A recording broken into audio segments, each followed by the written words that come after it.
since this is International Women's Day, 60 years ago,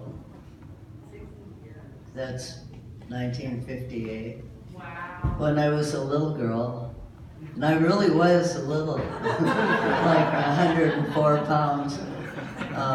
I worked at the phone company. Used to call it Ma Bell back in the day. It was down on 3rd Avenue. And I was an information operator. And we had these great big thick books that we had to flip.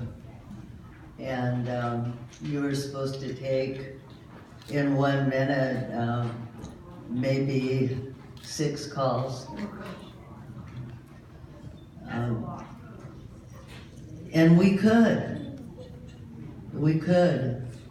reverse directory, multiple spellings, all of that. And you said information, and they told you who they were trying to reach, and you flip the book, scan, find the name, give them the number.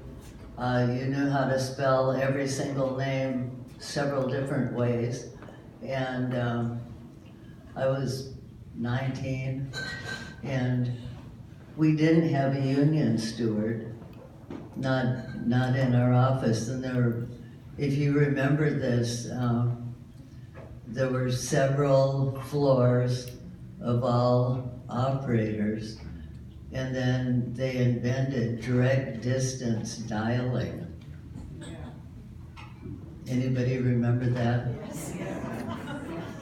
They invented direct distance dialing, and all of the long distance operators were suddenly being cut back, as people figured out how to put in area codes.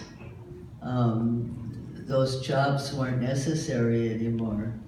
And so what they did was they took the oldest long distance operators and put them in information.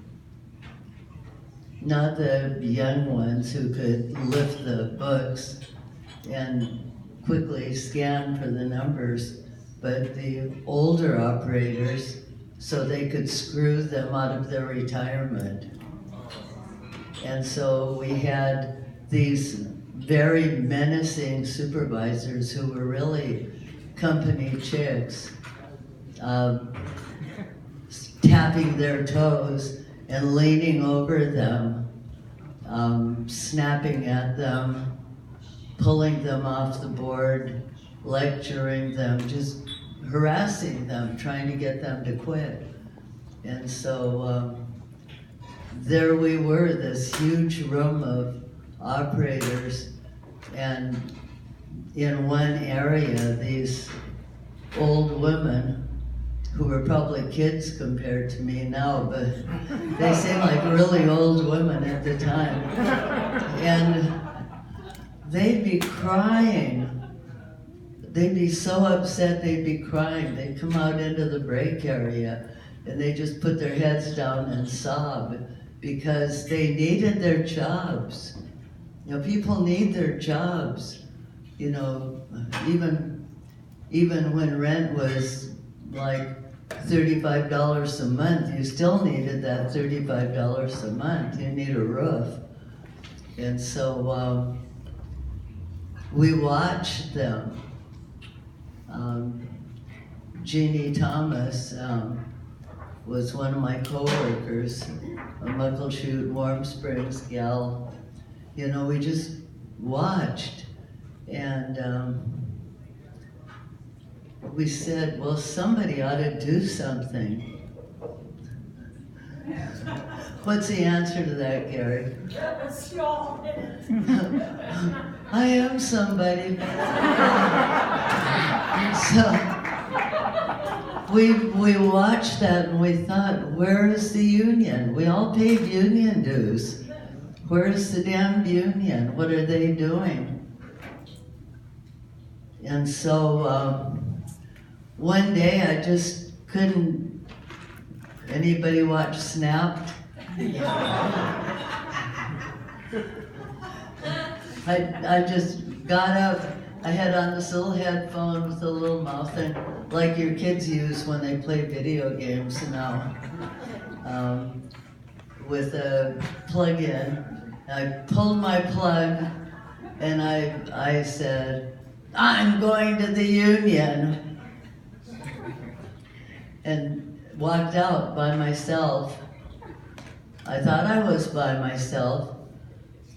By the time I got down to 3rd Avenue, I had a crowd behind me of telephone operators with their little headphones on. And I started walking up 3rd Avenue, where the Union office was, and I had a crowd walking with me. And then I seen these cars. I'm trying to remember what the name of the company was. The guys that installed phones back then. Western. Huh? It was Western Electric. That sounds like people that make refrigerators. But I really think that's right. The telephone operators were married to installers. And even without cell phones, there weren't cell phones, you guys. Even without cell phones, somehow they had alerted them, and the cars from the company cars started going with us. And I looked up the street, and here come these men, these union men, running down the street in their suits. And they said, "Who's in charge?" And they all said, "She is." And they said, "Huh?"